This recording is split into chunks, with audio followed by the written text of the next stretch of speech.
요한계시록 말씀, 우리에게 주신 말씀입니다. 17장입니다. 또 일곱 대접을 가진 일곱 천사 중 하나가 와서 내게 말하여 이르되 이리로 올라 많은 물 위에 앉은 큰 음녀가 받을 심판을 내게 보이리라.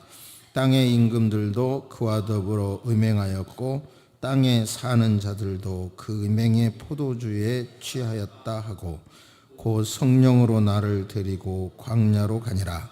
내가 보니 여자가 붉은 빛 짐승을 탔는데 그 짐승의 몸에 하나님을 모독하는 이름들이 가득하고 일곱 머리와 열 뿔이 있으며 그 여자는 자주빛과 붉은 빛 옷을 입고 금과 보석과 진주로 꾸미고 손에 금잔을 가졌는데 가증한 물건과 그의 음행에 더러운 것들이 가득하더라. 그의 이마에 이름이 기록되었으니 비밀이라. 큰 바벨론이라 땅의 음료들과 가증한 것들의 어미라 하였더라.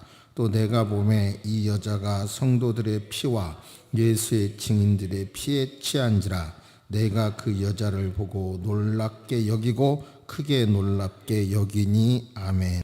그동안 여러 목사님들이나 성서학자들이 요한계시록을 해석 중심으로 했습니다.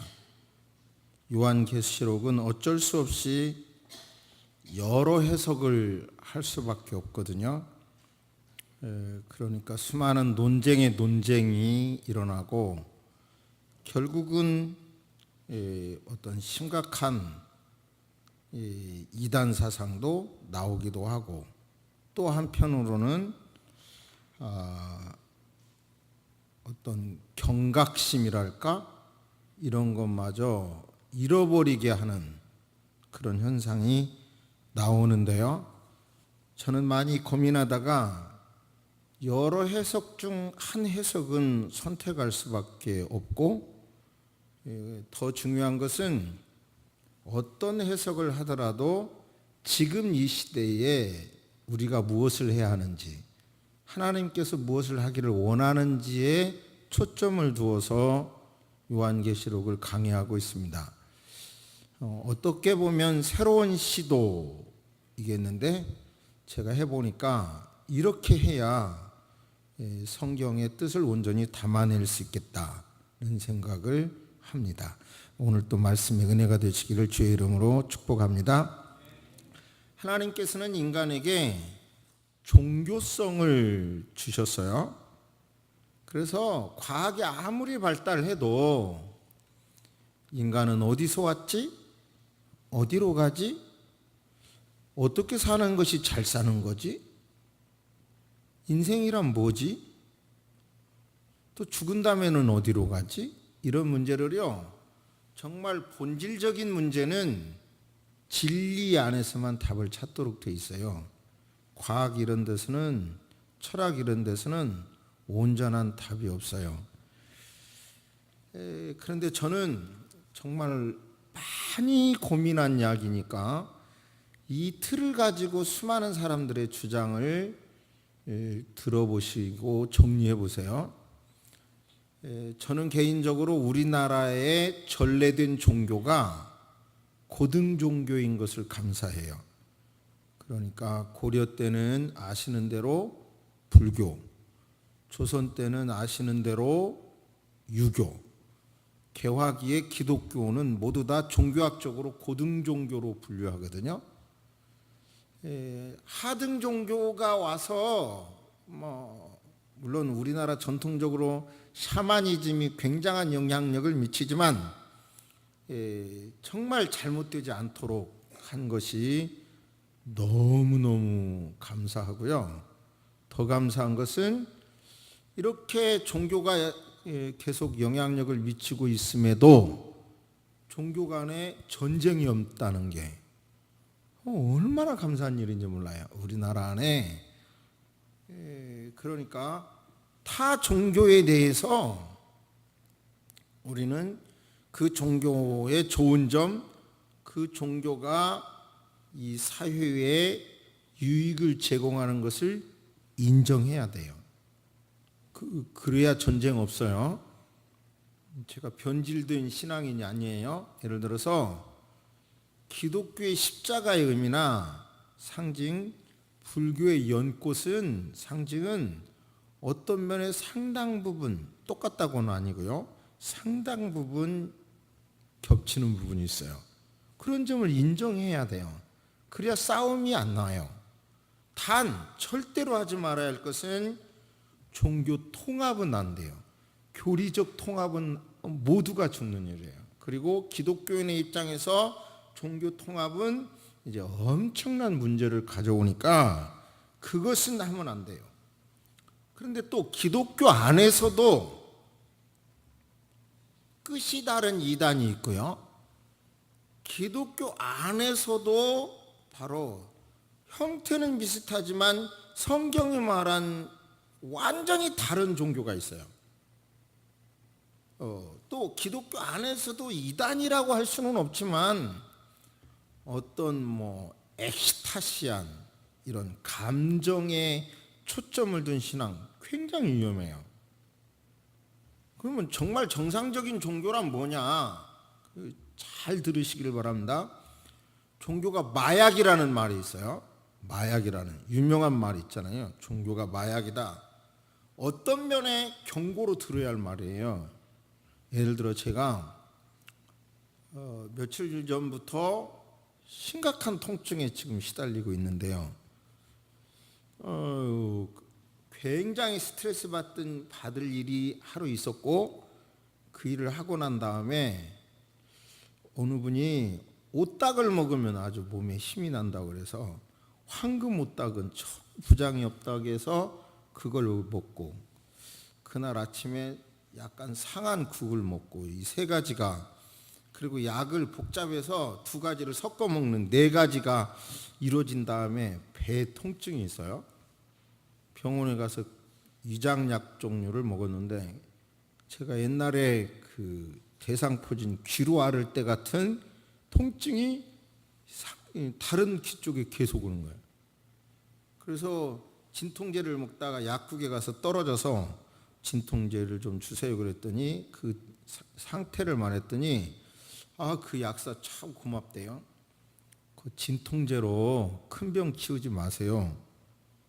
진통제로 일시적인 통증을 참다가 큰 병 앓을 수 있어요. 그러니까 빨리 병원 가세요. 그래서 제가 지금 공휴일이잖아요. 그러면 응급실도 있어요. 가세요. 안 갔지만 바로 종교가 마약이라는 게 그런 거예요. 잘못된 거가 있는데 해결은 않고 진통제 먹고 해결될 거야. 해결될 거야. 게을러 터졌는데 게으름을 고치려고는 않고 그래도 하나님이 잘해 주실 거야. 잘해 주실 거야. 이런 식의 것은 이런 식의 종교심은 마약으로 쓰는 거예요. 그건 잘못된 거라는 거예요. 그러니까 정말 건강한 기독교 어떤 의식을 가져야 되는지 그 말씀은 오늘 깊게는 못 드리겠고 그러면 지금 우리 시대에 정말 잘못된 종교가 뭔지 우리가 무엇을 위하여 기도해야 할 것인지 말씀을 통해서 하나님의 음성을 듣게 되기를 주의 이름으로 축복합니다. 1절 보십니다. 또 7 대접을 가진 7 천사 중 하나가 와서 내게 말하여 이르되 이리로 올라오라. 많은 물 위에 앉은 이런 뜻인 것은 세상을 지배한다는 뜻이고요. 큰 음녀 여자죠. 여자는 교회를 말합니다. 성경에서 음녀는 타락한 교회를 말하는 거예요. 타락한 교회가 세상을 다시 제가 번역합니다. 세상에 지배력 있는 세상에 절대적인 영향력을 끼치고 있는 타락한 교회가 받을 심판을 심판을 너한테 보여주겠다. 5절 그럼 그 타락한 음녀가 누구냐? 그의 이마에 이름이 기록되었으니 비밀이라 큰 바벨론이라 땅의 음녀들과 가증한 것들의 어미라. 가증한 것들의 어미는 5절에 보면 바벨론이라 그런 말씀이에요. 4절에 보면 그 음녀의 영광이 기록되어 있어요. 같이 읽습니다. 시작. 그 여자는 자줏빛과 붉은빛 옷을 입고 금과 보석과 진주로 꾸미고 손에 금잔을 가졌는데 가증한 물건과 그의 음행에 더러운 것들이 가득하더라. 그러니까 영광스럽고 화려하지만 온갖 죄로 가득하다는 거예요. 그 다음에 6절에 보면 내가 보면 이 여자가 즉 음녀가 성도들의 피와 예수의 증인들의 피에 취한지라 수많은 순교자를 냈다 그런 말입니다. 저를 보세요.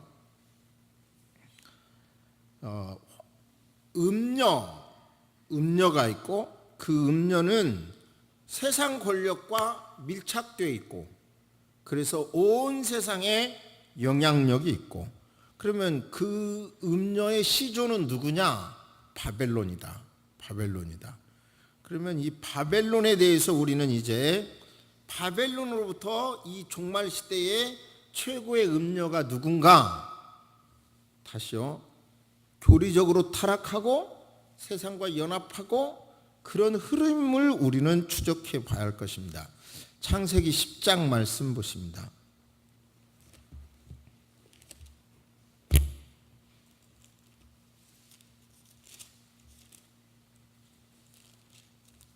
8절 1절에 보시면 노아에게 아들에는 셈과 함과 야벳이 있잖아요. 이 야벳이 있고 6절에 보면 셈과 함 중에서 두 번째 아들 6절 보면 함의 아들은 구수가 있고 8절에 보면 구수가 또 니무롯을 낳았으니 그는 세상의 첫 용사라. 그 용사는 9절 그가 여호와 앞에서 용감한 사냥꾼이 되었으므로 속담에 이르기를 아문은 여호와 앞에 니무롯 같이 용감한 사냥꾼이로다 하더라. 저를 보세요. 정리합니다. 노아 홍수 그리고 노아의 계보 노아의 둘째 아들에게서 니무롯이 나왔고 그런데 그 니무롯은 용사라 사냥꾼인데 그래서 누가 사냥을 잘하면 니무롯을 닮았네. 사냥꾼의 대명사 힘있는 사냥꾼의 대명사라는 거예요. 조금 주제에 빗나가지만 결혼 초기 아내는 어느 시인의 시예요. 결혼 초기 아내는 나의 관역이었다. 나의 모든 나에게 날아오는 화살을 맞아주는 관역이었다. 노년의 아내는 어느 틈에 시를 나에게 당긴다. 그런 시를 보고 웃었어요. 주제에 빗나간 시였는데 내용을 깨달은 분만 웃네요. 아무튼 주제를 잃어버렸네요. 제가 지금 이 니무롯이 그 힘을 가지고 하나님께서는 생육하고 번성하여 땅에 충만하라 퍼져 살아라 했는데 니무롯이 뭉치게 합니다. 니무롯이 뭉치게 해서 그 뭉친 힘으로 바벨탑을 쌓게 합니다. 바벨탑을 쌓았어요. 그런데 그때 사건이 벌어집니다. 니무롯의 아내는 지금 바벨론 종교를 설명하는 겁니다. 니무롯의 아내는 세미라미스인데 남편이 죽었어요. 죽은 다음에 그 아들이 태어났어요. 그것을 사생자라고 그래야 되나요? 사생자. 그 사생자가 태어나자 남편이 죽자 남편의 시체를 영웅이에요. 남편은 이제 그 시대에 전국에 다 보내. 전국의 시체를 갈기갈기 찢어서 다 보내요. 그 다음에 사생자가 태어나자 말하기를 뭐라고 말하냐면 내 남편이 환생하여 아들로 태어났다. 그리고 이 아들의 이름은 담무스고 태양신이다 라고 가르칩니다. 그 당시 사람들을 가르쳐요. 그러면서 나는 태양신을 낳은 어머니다. 어머니고, 그러면서 자기가 아들과 결혼을 합니다. 아들과 결혼을 해요. 그러면서 또 나는 이제 아들의 어미고 아들과 결혼한 사람이다. 그러니까 신의 아내고 신의 어머니다 이거예요. 신의 아내고 신의 어미다. 그러면서 이제 바벨탑을 쌓다가 하나님께서 징계하심으로 언어를 흩으심으로 온 땅에 흩어지게 되면서 이 사상이 온 세상에 흩어지게 됩니다. 전래동화도 보면 이렇게 전해 내려오잖아요. 그런데 이러한 내용이 어디에 현대 종교의 이 내용이 그대로 담아내고 있냐면 로마 캐톨릭 교회에 담아내고 있습니다.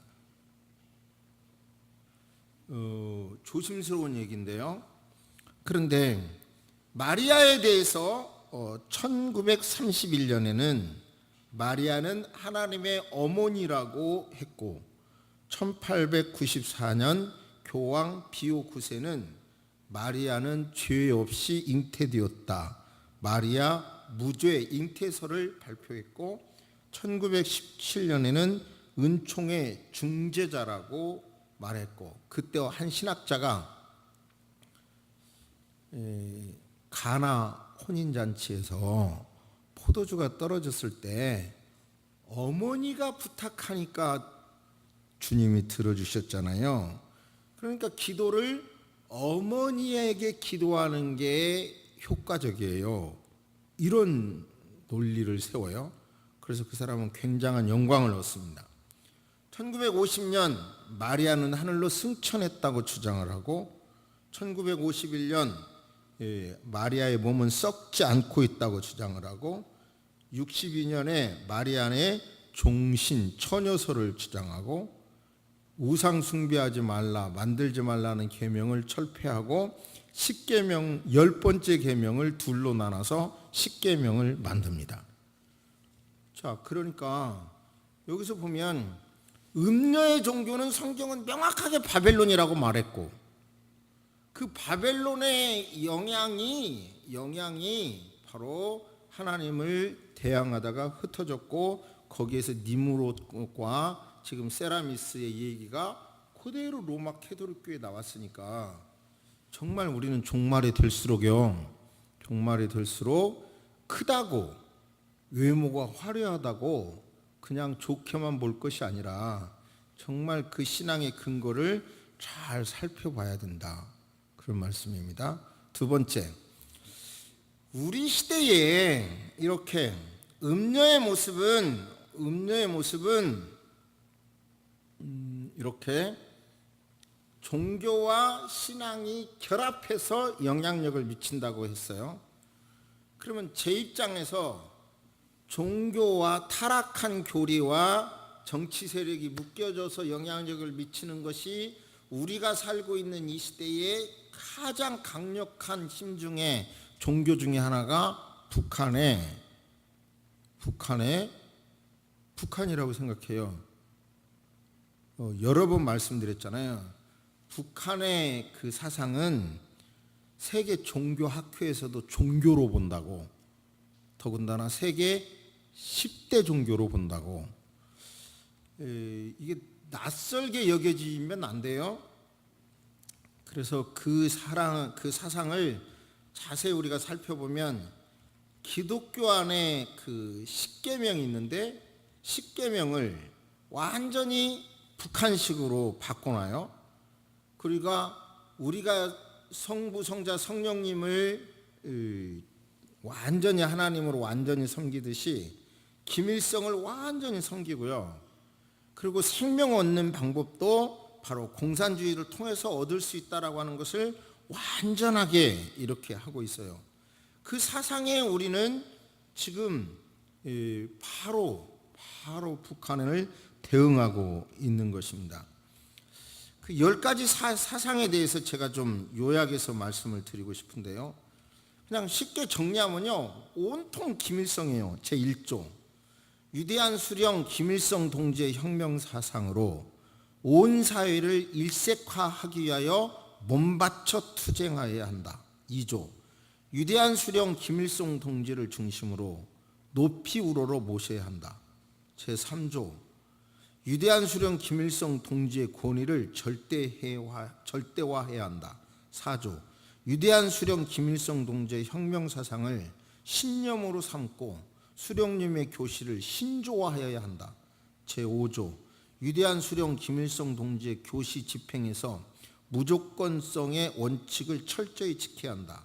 제6조 위대한 수령 김일성 동지를 중심으로 하는 전당의 사상 의지적 통일과 혁명적 단결을 강화해야 한다. 7조 위대한 수령 김일성 동지를 따라 배워 공산주의적 풍모와 혁명적 사업 방법, 인민적 사학 작품을 소유해야 한다. 제8조 위대한 수령 김일성 동지께서 안겨주신 정치적 생명을 귀중히 간직하며 수령님의 크나큰 정치적 신임과 배려의 높은 정치적 자각과 기술로서 충성으로 보답해야 한다. 9조 위대한 수령 김일성 동지의 유일적 영도 밑에 전당, 전국, 전군이 한결같이 움직이는 강한 조직 규율을 갖춰야 한다. 10조 위대한 수령 김일성 동지께서 개척하신 혁명 위협을 대를 이어 끝까지 계승하며 완성하여 나아가야 한다. 이 카나다에 있는 대학교의 신아무개 여자 교수께서 북한 김일성 대학교에 가서 종교학을 강의했어요. 근데 그분의 이야기는 요지는 이거예요. 북한의 사상을 보니 완전 기독교를 모방해서 바꿔놓은 거다 이거예요.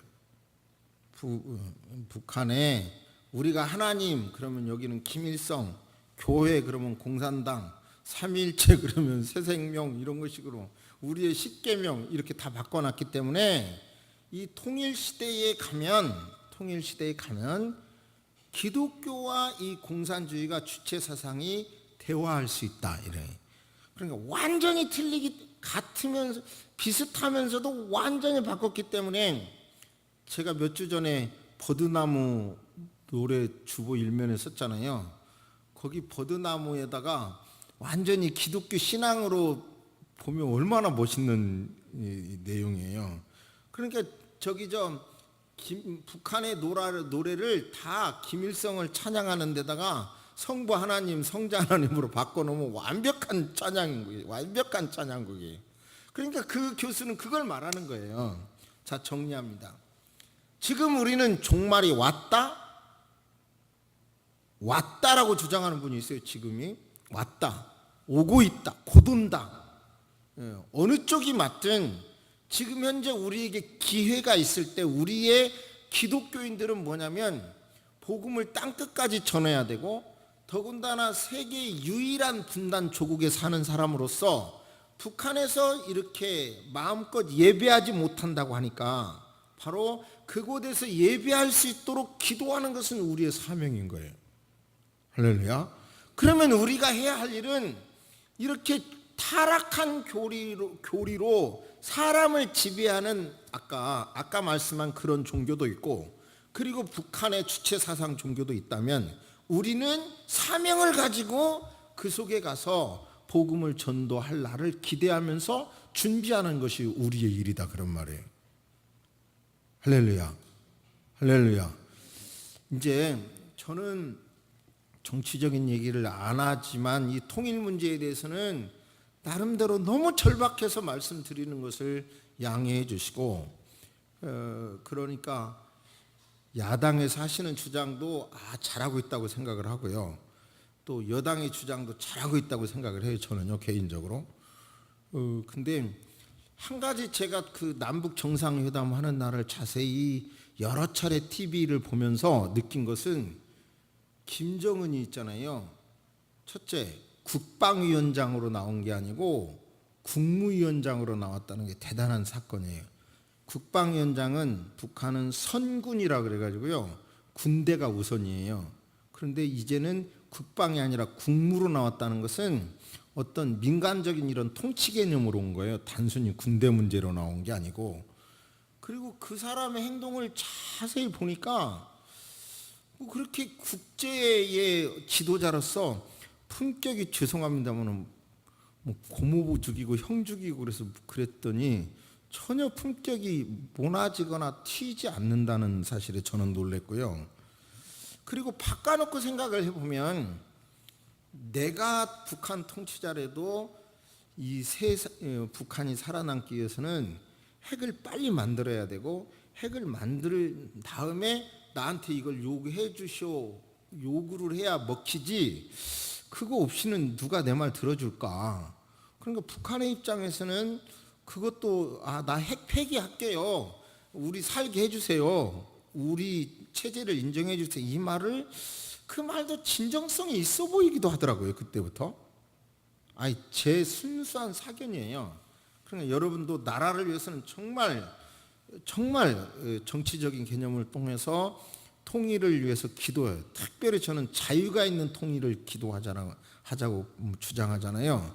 근데 아무튼 그런 걸 떠나서 요한계시록을 묵상하면서 음료가 뭔가 하나님 앞에, 다른 분들의 책을 보니까 음료의 막 이런 모습을 설명하는데, 뭐 노마를 설명하고 하는데, 그런 책들을 보면서 별로 저는 공감이 안 됐고, 우리 시대의 가장 큰 종교와 그 다음에 정치 세력이 묶인 것을 놓고 볼 때 바로 아까 말씀한 종교와 그 다음에 북한의 주체 사상이고, 우리에게 지금 마침 이런 통일의 여러 가지 모습들이 보일 때 어느 교회보다, 비신자보다 뜨거운 마음으로 자유가 있는 통일을 위해서 기도해야 되고, 또 장로님은 확실히 기도를 들어보니까 저보다 착해요. 보니까 장로님은 북한에 헐벗고 굶주린 사람들에게 도와주세요 막 기도하는 게 참 착하시다 하는 생각을 들었고요.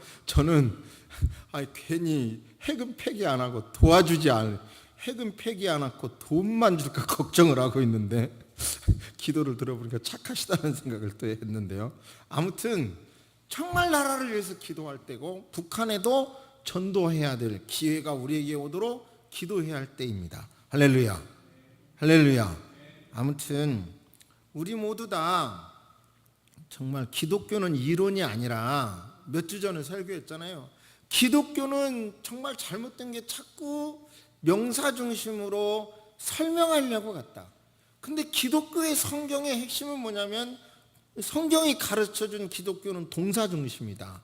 뭘 행동해라, 하나님을 만나라, 십자가가 돼도 실천하라, 성령 충만하라. 성령 충만함이라고 하는 것이 은혜를 받고 십자가 되더라도 현장에서 하나님의 뜻을 실천하라. 이렇게 성경을 봐야 성경적인 신앙이라는 것을 말씀드렸고, 그것이 여러분의 사상의 중심이 되기를 주의 이름으로 축복합니다.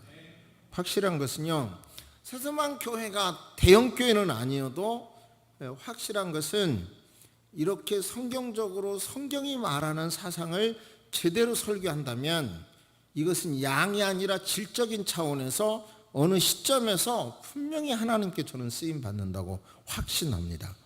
할렐루야, 할렐루야. 그러니까 너무 지엽적으로 보지 말고 거시적으로 보면서 여러분 신앙생활하는 여러분 되시기를 주의 이름으로 축복합니다.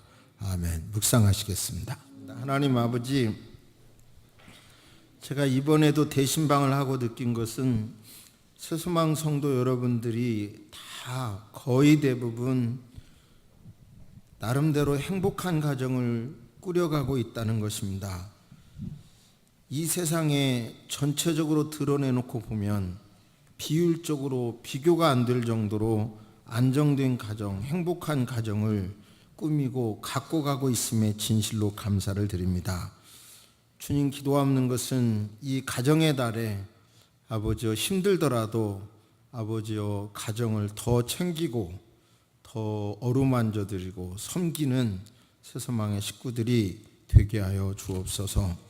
아버지, 기도합니다. 이런 것도 일종의 십자가로 생각하고 억지가 아니라 진심을 담아서 섬기는 새소망 식구들이 되게 해 주옵소서. 다시 한번 간구 드리옵는 것은 아버지 가정의 달에 외로운 분들 특별히 챙겨주시고 하나님께서 더욱더 따뜻한 사랑으로 보살펴 주시옵소서. 아버지 기도하는 것은 오늘 설교처럼 바른 신앙 갖기를 원합니다. 끝없이 좋은 신앙 되기 위하여 노력하는 새소망 교회 되게 하여 주옵소서. 유흥의 세상의 흐름에 편승하기보다 성경이 원하는 대로 올곧게 나가는 교회가 되게 하여 주옵소서. 우리 중 한 사람도 이단이나 잘못된 사상에 인생을 허비하고 청춘을 허비하고 영혼을 허비하는 일이 없도록 하나님 도와 주시옵소서. 개인을 주로 모시는 아버지 말도 안 되는 신앙에 목숨을 거는 수많은 사람들이 있는 걸 보고 통탄할 수밖에 없습니다. 이런 우려스러운 일들이 우리와 우리 주변에서 일어나지 않도록 하나님 도와 주옵소서. 또한 준비시켜 주옵소서. 주체 사상으로 물든 사람들에게 기독교적인 마인드로 그들을 전도할 수 있는 날이 속히 오고 그런 날이 오기 위하여 준비하는 우리가 되도록 하나님 축복하여 주시옵소서. 아버지 하나님, 비가 옵니다. 특별히 이런 날 건강 때문에 어려움 당하는 분들 일일이 챙겨 주시옵소서. 아버지 먼 휴가 중에 있는 가족들 다 지켜 주옵소서. 지금은 우리 주 예수 그리스도의 은혜와 우리 하나님의 놀라우신 사랑과 성령님의 감화감동 교통하심이 이제로부터 영원토록 함께 있을지어다. 아멘.